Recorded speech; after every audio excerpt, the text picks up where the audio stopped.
Perang Iran-Israel semakin memanas. Iran mengklaim rudalnya telah menghancurkan markas Mossad dan juga di Aman, Tel Aviv. Saling serang rudal semakin intens dilancarkan keduanya. Israel yang semakin terdesak meminta bantuan negara sekutunya. Presiden Amerika Serikat Donald Trump mengklaim telah mengetahui lokasi pimpinan tertinggi Iran, Ayatollah Ali Khamenei. Di sisi lain, serangan Israel terhadap Iran dikecam negara-negara Arab dan juga Cina.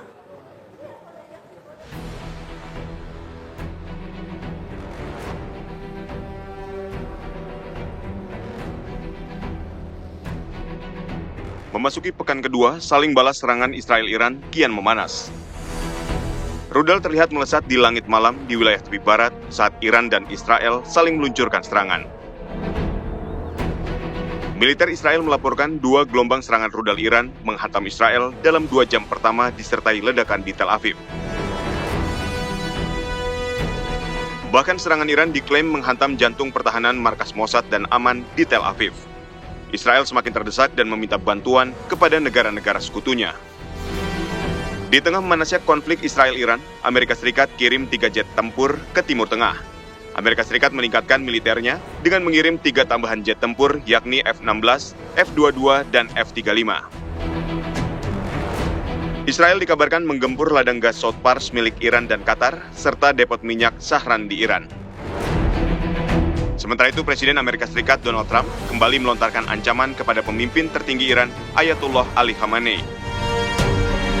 Trump mengklaim mengetahui lokasi persembunyian Khamenei, namun ia menegaskan tidak akan membunuh Khamenei untuk saat ini.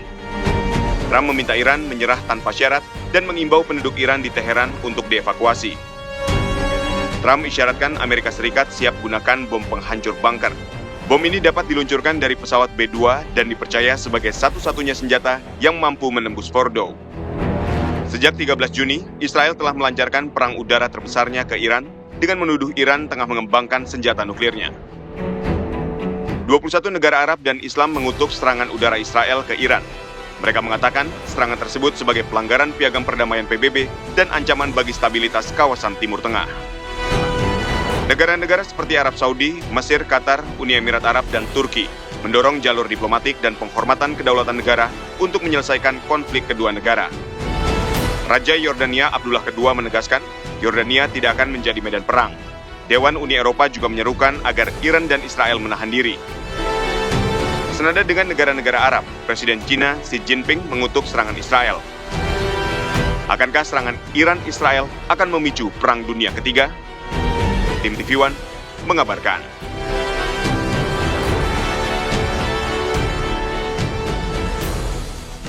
Konflik berkepanjangan di Timur Tengah khususnya Israel versus Iran semakin memanas.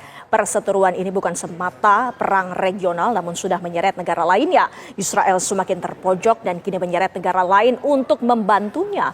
Sementara itu pemirsa, untuk membahasnya bagaimana perang yang terjadi antara Iran dan Israel, kita sudah bersama narasumber di studio, Marsma TNI Purnawirawan Agung Sasongkojati selaku pakar pertahanan dan mantan pilot F-16. Selamat sore Pak Agung. Selamat sore Mbak. Terima kasih waktunya bersama kami di sini. Kita langsung membahas ini bagaimana yang terjadi kondisinya antara Iran bersama Israel. Saling serang terus terjadi. Apakah menurut Anda ada fase lainnya yang akan terjadi eskalasi yang semakin meningkat? Perang itu adalah kelanjutan daripada situasi di mana diplomasi atau upaya lain sudah buntu. Berarti Israel menyelesaikan serangan ke Iran itu tujuannya adalah untuk memecahkan suatu situasi yang menurut dia buntu ataupun tidak terpecahkan dengan jalur diplomasi biasa, baik dibantu Amerika dan lainnya. Dan tentu terkait dengan perundingan antara nuklir antara Iran dan Amerika. Nah, Israel ingin memberikan tekanan agar Iran lebih memiliki leverage yang lebih rendah ataupun daya tawar yang lebih kurang. Tapi perlu diingat bahwa perang dan pertempuran itu 2 hal yang berbeda. Perang terdiri dari serangkaian pertempuran. Namun meskipun ada satu pihak kelihatannya kalah ataupun kelihatannya tidak bisa melakukan peperangan, namun belum tentu perang itu akan berakhir. Banyak konflik yang tidak berakhir dengan baik karena tidak diselesaikan dengan suatu perjanjian atau suatu kesepakatan antara pihak yang berperang sehingga menghasilkan konflik yang berlarut-larut seperti di Korea Utara, Korea Selatan, antara lain juga India, Pakistan, dan juga adalah Palestina dan Israel. Nah, dalam hal ini Iran dan Israel kelihatannya bahwa jumlah korban di Iran lebih banyak, 10 kali lipat daripada jumlah korban di Israel. Namun tentu tidak bisa kita bilang bahwa Israel menang perang. Karena ini belum selesai. Contohnya adalah bila Israel meninggalkan Gaza gitu, maka otomatis jadi kemenangan Gaza atau kemenangan Hamas. Sama juga bila Israel menghentikan peperangan di Iran atau penserangannya karena suatu hal, jangan-jangan itu malah bukan disebut dengan suatu kemenangan, tapi justru malah kemunduran, malah kekalahan. Bahkan Iran beberapa terakhir ini juga kita ketahui masih terus menggencarkan serangannya. Serangan rudal masih terus dilakukan ke Israel. Iran ini sempat juga menyentuh markas Mossad. Apakah menurut Anda Iran ini juga sudah memiliki target serangan yang jelas? Semuanya berdasarkan dari data intelijen. Israel memiliki yang namanya disebut dengan Mossad. Iran memiliki yang sekarang saya tidak tahu namanya, tapi ada Safa. Dua-duanya adalah intelijen yang sangat erat berhubungan. Karena dulu Iran dan Israel itu teman yang dekat ya, sama-sama sekutu Amerika di Timur Tengah. Namun adu kekuatan intelijen, kelihatannya Israel lebih banyak mengetahui sehari-hari bagaimana situasi di Iran sehingga bisa mentargetkan pimpinan garda revolusi dan juga ini dengan di rumahnya. Perlu kita tahu serangan malam hari itu menyerang target-targetnya di rumahnya karena banyak sekali yang langsung tewas, jadi mereka tahu posisinya. Namun di sisi lain Iran juga tidak kalah cerdiknya. Dia memiliki situasi ataupun memiliki gambaran mengenai di mana saja target strategisnya Israel, di mana sasaran berupa markas Mossad, markas lain dan lainnya. Serangan ini hanya berhasil 10% sampai 20%, betul.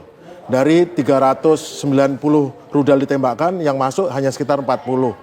Namun betul-betul sudah diperuntukkan dari sekian banyak yang ditangkis, ternyata yang lolos itu bisa menembus sampai ke markas daripada Mossad dan tempat-tempat lain strategis.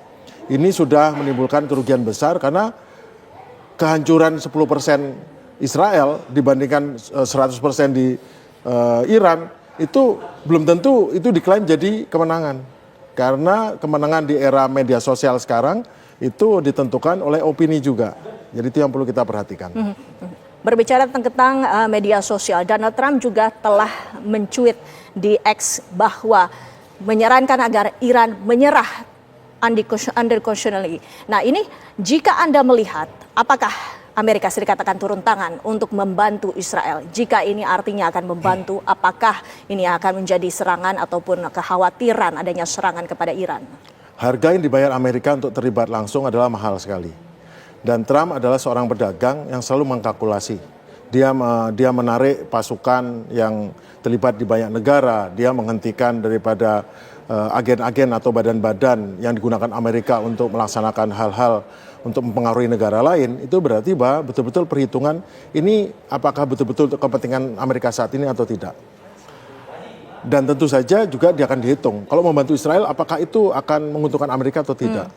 Nah, untuk hal ini menurut saya itu tidak akan ada seperti itu. Hanya mungkin membantu melindungi, memasang pertahanan udara, menghalau rudal balistiknya Iran dan lain sebagainya. Namun tentu Amerika tidak akan gegabah untuk terjun. Karena harga yang harus dibayar adalah berat. Iran adalah negara bukan negara lemah. Dan dia bukan negara Arab, itu negara Parsi yang penduduknya sudah sangat terdidik. Kemudian negara dengan penghasil minyak terbesar ketiga di dunia. Dan juga sudah menguasai cukup teknologi tinggi. Tentu harapannya dalam setiap konflik adalah setelah konflik selesai, pihak konflik itu menjadi kawan. Tidak ada yang akan pingin terus-menerus jadi musuh daripada Iran. Kalau negara kecil diinjak bisa, tapi negara sebesar Iran itu akan lebih rugi kalau dijadikan lawan terus-terusan. Tapi kita ketahui bahwa Israel sejak awal menyatakan bahwa targetnya adalah untuk markas persenjataan dari Iran itu sendiri dan juga tempat dari nuklir yang dimiliki oleh Iran yang berada di bawah gunung jauh di dalam. Apakah Israel memiliki senjata untuk melakukan itu? Tentunya tidak, harus ada bantuan dari Amerika Serikat yang Trump sendiri menyatakan siap untuk membantu. Bagaimana pendapat Anda? Israel tidak memiliki senjata penghancur bunker. Amerika pun juga memiliki senjata semacam itu, namun tentu saja keterlibatan Amerika akan harus dibayar cukup mahal. Itu belum tentu menguntungkan. Kemudian yang kedua, kalaupun Amerika memiliki senjata itu, berapa banyak bom yang dibutuhkan? Karena uranium yang terletak itu jumlahnya puluhan ribu. Bagaimana bisa menghancurkan ini? Padahal pengayaannya tersebar dalam kedalaman yang sangat dalam, 100-200 meter dalam. Jadi akan sangat tidak efisien. Bahkan saya baca tadi ada seorang pengamat dari Amerika mengatakan Iran itu hanya mundur kalau dia mau membuat senjata nuklir, itu hanya mundur beberapa bulan saja. Dia akan bisa siap untuk bikin senjata nuklir kalau dia mau atau ingin. Nah, namun masalahnya sekarang perang dan diplomasi itu adalah merupakan kelanjutan. Jadi kalau perangnya berhenti, diplomasi berjalan, diplomasi berhenti, perang berlanjut. Jadi perang adalah cara sah menyelesaikan konflik. Nah, ini tentu kita melihat bahwa tentu bukan kehancuran yang dicari, namun bagaimana pengambilan keputusan di Iran dan pengambilan keputusan di Israel sama-sama berhenti pada titik di mana mereka tahu bahwa apa yang mereka inginnya tidak bisa berlanjut ataupun sampai di sini bila dilanjutkan akan lebih rugi lagi. Nah, jadi semua kedua-duanya pihak saling dan ada yang menduga bahwa ini akan berhenti kalau keduanya habis senjata itu. Di sisi lainnya, Iran, siapakah yang akan ada kemungkinan negara-negara mana saja yang akan mendukung di belakang Iran itu sendiri? Nah, sekarang uniknya adalah dulu dunia Timur Tengah dan Iran itu dipecah menjadi pihak Syiah dan Sunni. Namun sekarang dengan situasi seperti ini, apalagi Iran motif utamanya, ada alasan utamanya melawan Israel ada Palestina, itu kelihatannya negara-negara Arab dan negara-negara Muslim serta negara-negara simpatisan itu malah bersatu. Nah, ini belum tentu menjadikan kemenangan bagi Israel. Bila mereka bersatu, maka Israel tentu akan kesulitan karena pada akhirnya ekonomi jadi tujuan. Bila akhirnya ekonomi Israel terganggu karena ini, ya itu nggak ada artinya kemenangan yang mengganggu kehidupan sehari-hari, membuat hidup jadi lebih susah atau lebih berat bagi masyarakat Israel. Nah, Pak Agung, menurut pengamatan Anda, apakah Israel semakin terpojok? Kelihatannya demikian, karena kalau tadinya Israel bisa mengklaim dirinya sebagai negara yang kuat, support Amerika. Namun sekarang tidak ada yang bisa, di era sekarang ya, era media sosial ini, tidak ada yang bisa menghapus kenyataan bahwa genosida is genosida. Bahwa Israel yang mengklaim diri adalah korban di Perang Dunia Kedua, sekarang menjadi pelaku kejahatan perang. Itu yang akan sulit dihapus. Tidak ada yang bisa merubah itu dan masyarakat juga akan bisa menilai bahwa negara ini bukan negara surga lagi. Dulu orang-orang dari Amerika, dari Eropa datang ke Israel, wah surga nih, kita bisa hidup dengan damai, aman, bahagia. Nyata itu bukan tempat yang surga lagi. Itu tempat yang sama berdosanya dengan tempat lain. Ini bukan tempatnya di mana dia bisa berdoa dengan baik. Ini bukan tempat suci lagi. Itu yang belum tentu Israel akan memenangkan perang ini.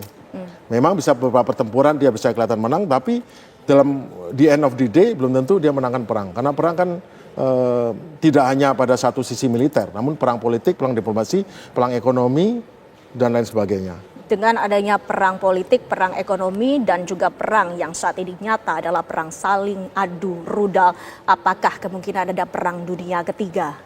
Perang dunia ketiga bisa terjadi, namun tentu tidak bisa dipicu arahkan ini. Tidak ada kelihatan pemicu karena ini hanya bisa di-trigger perang dunia ketiga bila ada penggunaan senjata nuklir. Tapi saya tidak yakin Israel menggunakan senjata nuklir dan Iran juga, karena pada akhirnya perang yang sekarang dilakukan adalah kelanjutan dari diplomasi yang macet. Begitu nanti terbuka pintu diplomasi, nanti akan berlanjut lagi. Karena belum sampai tahap eksistensi negara menjadi terganggu. Harga diri terganggu, ya. Kemudian citra terganggu, ya. Tetapi untuk eksistensinya belum terganggu. Jadi kemungkinan tidak akan berlanjut sampai perang dunia ketiga. Dan selama negosiasi itu belum terwujud, maka eskalasi masih akan terus terjadi. Eskalasi bisa terjadi, bisa tiba berhenti. Karena pada saat dia menguruskan kalau terus harganya mahal, akhirnya perang itu ada economic of war. Jadi dia harus menghentikan pada titik di mana itu tidak visible lagi, tidak oke lagi melanjutkan perang ini. Yang penting tujuan tercapai. Bahkan ada pihak yang kalah pun secara kalah tersingkir, tetapi secara bisa dikatakan menang karena akhirnya pihak yang sebelah yang tadinya kuat akhirnya harus menghentikan dan berhenti. Itu kemenangan bagi pihak yang lebih lemah. Itu banyak terjadi antara Palestina dan Israel. Baik. Sekarang juga Iran dan Israel mungkin seperti itu. Baik. Mari kita lihat, ini menarik sekali memang. Ya, mari kita lihat ini bagaimana ke depannya. Kita juga tentunya mengkhawatirkan dan kita juga tidak inginkan terjadinya perang dunia ketiga. Terima kasih sekali lagi Pak Agung waktunya bersama kami di Kabar Petang.